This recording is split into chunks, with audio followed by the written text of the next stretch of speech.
नमस्कार। आज हम एक सफर पर चलते हैं, एक ऐसी अद्भुत पौराणिक कथा की गहराइयों में जो बताती है कि कैसे एक पवित्र नदी स्वर्ग से धरती पर उतरी। जी हाँ, ये कहानी है गंगा अवतरण की। तपस्या, एक श्राप और एक ऐसे अटूट संकल्प की जिसने नामुमकिन को भी मुमकिन कर दिखाया। ये पूरी कहानी शुरू होती है एक नंबर से 60,000। जरा सोचिए, 60,000 आत्माएं जो न तो इस दुनिया की थीं न परलोक की, बीच में कहीं फंसी हुई थीं। और ये सब क्यों हुआ? एक बहुत ही भयानक गलतफहमी की वजह से। तो देखिए, इस पूरी महागाथा की जड़ में है एक बहुत शक्तिशाली श्राप। एक ऐसी घटना जिसने सिर्फ एक राज परिवार का ही नहीं बल्कि पूरी धरती का भविष्य बदल कर रख दिया। और इसी श्राप ने स्वर्ग को पृथ्वी पर उतरने पर मजबूर कर दिया। तो हुआ यूं कि राजा सगर ने एक अश्वमेध यज्ञ किया और उनका पवित्र घोड़ा कहीं गायब हो गया। अब उसे ढूंढते ढूंढते उनके 60,000 बेटे पहुंच गए ऋषि कपिल के आश्रम, और बस यहीं पर उनसे वो भूल हो गई जिसकी कोई माफी नहीं थी। उन्होंने ध्यान में लीन ऋषि पर ही चोरी का इल्जाम लगा दिया, उनकी साधना को भंग कर दिया। ऋषि का ध्यान टूटा, वो क्रोधित हुए और जैसे ही उन्होंने अपनी आंखें खोलीं, उनकी आंखों की दिव्य अग्नि ने पलक झपकते ही उन सभी राजकुमारों को राख के ढेर में बदल दिया। लेकिन ये सिर्फ मौत नहीं थी, ये उससे कहीं ज्यादा भयानक था। ये एक ऐसा श्राप था जिसने उन आत्माओं के लिए मोक्ष यानी मुक्ति के सारे दरवाजे ही बंद कर दिए थे। वो बस भटक रही थीं, शांति के लिए तरस रही थीं। और यहीं से इस कहानी की असली चुनौती शुरू होती है। पीढ़ियां गुजर गईं, वो आत्माएं बस भटकती रहीं। और फिर कहानी में एंट्री होती है एक हीरो की, राजा भगीरथ। ये उन्हीं राजकुमारों के वंशज थे और इन्होंने अपने पूर्वजों को मुक्ति दिलाने का एक लगभग असंभव सा प्रण ले लिया। आप समझिए, ये कोई एक दो दिन की बात नहीं थी। ये एक पीढ़ीगत बोझ था जो सदियों से उस वंश पर था। भगीरथ का ये प्रण सिर्फ एक राजा का फर्ज नहीं था, ये अपने पुरखों के लिए गहरे प्रेम और सम्मान की एक मिसाल थी। भगीरथ को एक बात साफ पता थी कि ये काम किसी इंसान के बस का तो है नहीं। अपने पूर्वजों को मुक्ति दिलानी है तो देवताओं की मदद लेनी ही होगी। दिव्य हस्तक्षेप के बिना यह संभव नहीं था। और उनकी ये यात्रा शुरू हुई सृष्टिकर्ता भगवान ब्रह्मा की तपस्या से। तपस्या मतलब कठोर साधना। उन्होंने सालों तक बिना किसी और चीज के बारे में सोचे सिर्फ एक ही लक्ष्य के लिए कठोर साधना की कि किसी तरह अपने पूर्वजों की मुक्ति का रास्ता मिल जाए। ब्रह्मा जी भगीरथ की भक्ति से प्रसन्न तो हुए, लेकिन उन्होंने एक बहुत बड़ी चुनौती सामने रख दी।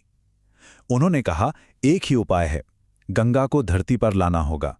लेकिन गंगा का वेग इतना प्रचंड है, इतना जबरदस्त है कि वो पूरी पृथ्वी को नष्ट कर सकता है। और इस विनाशकारी शक्ति को सिर्फ एक ही देव रोक सकते थे, भगवान शिव। अब यह सुनकर कोई और होता तो शायद हिम्मत हार जाता, लेकिन भगीरथ नहीं। वो अपनी तपस्या के और भी मुश्किल दौर में चले गए, इस बार भगवान शिव को प्रसन्न करने के लिए। वो जानते थे कि अब सब कुछ महादेव के ही हाथ में है। और फिर सालों की उस अटूट तपस्या के बाद आखिरकार वो पल आ ही गया। पूरा ब्रह्मांड एक ऐसे अद्भुत दृश्य का गवाह बनने वाला था जैसा ना पहले कभी हुआ था और ना शायद कभी होगा। भगीरथ की ऐसी जबरदस्त भक्ति देखकर स्वयं भगवान शिव प्रकट हुए। उन्होंने उस प्रलयंकारी नदी को संभालने का वचन दिया जिसकी ताकत पूरी धरती को चीर सकती थी। भगीरथ की तपस्या का फल उन्हें मिल चुका था। और इसी के साथ गंगा स्वर्ग से उतरी। उनका शोर ऐसा था मानो हजारों तूफान एक साथ आ गए हों। उनका वेग सब कुछ बहा ले जाने को तैयार था। एक ऐसी शक्ति जो पूरी सृष्टि को मिटा सकती थी। लेकिन जैसे ही गंगा का वो विनाशकारी रूप धरती से टकराने वाला था, महादेव ने बड़े ही शांत भाव से उसे अपनी जटाओं में धारण कर लिया।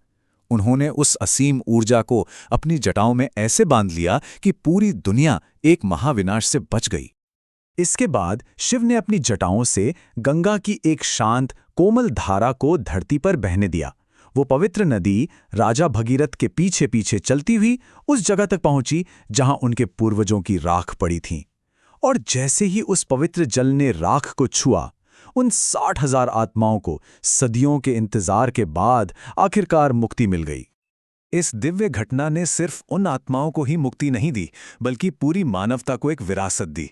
एक ऐसी नदी जो हमेशा हमेशा के लिए पवित्रता, शुद्धि और मोक्ष का प्रतीक बन गई।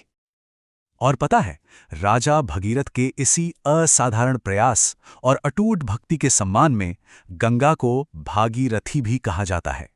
उनका नाम हमेशा के लिए उस नदी से जुड़ गया जिसे वो अपने तप से पृथ्वी पर लेकर आए थे। तो इस पूरी अद्भुत कहानी से हम क्या सीख सकते हैं? पहली चीज कि सच्ची लगन और भक्ति में इतनी शक्ति है कि वो भाग्य को भी बदल सकती है। दूसरी कि जब ईश्वर का आशीर्वाद साथ हो तो नामुमकिन लगने वाले काम भी पूरे हो जाते हैं। और आखिर में गंगा सिर्फ एक नदी नहीं, बल्कि पवित्रता और मुक्ति का एक बहता हुआ प्रतीक है। ये कहानी हमें एक बहुत गहरे सवाल के साथ छोड़ जाती है। आखिर भाग्य को बदलने के लिए क्या चाहिए? क्या ये सिर्फ हमारा अकूट इरादा है, या दैवीय कृपा, या फिर इन दोनों का संगम ही हमें अपनी किस्मत को फिर से लिखने की ताकत देता है? अगर आपको ये प्रस्तुति पसंद आई और कुछ नया जानने को मिला तो इसे लाइक और शेयर जरूर करें, और ऐसी ही दिलचस्प पौराणिक कथाओं के लिए सब्सक्राइब करना ना भूलें। जुड़ने के लिए धन्यवाद।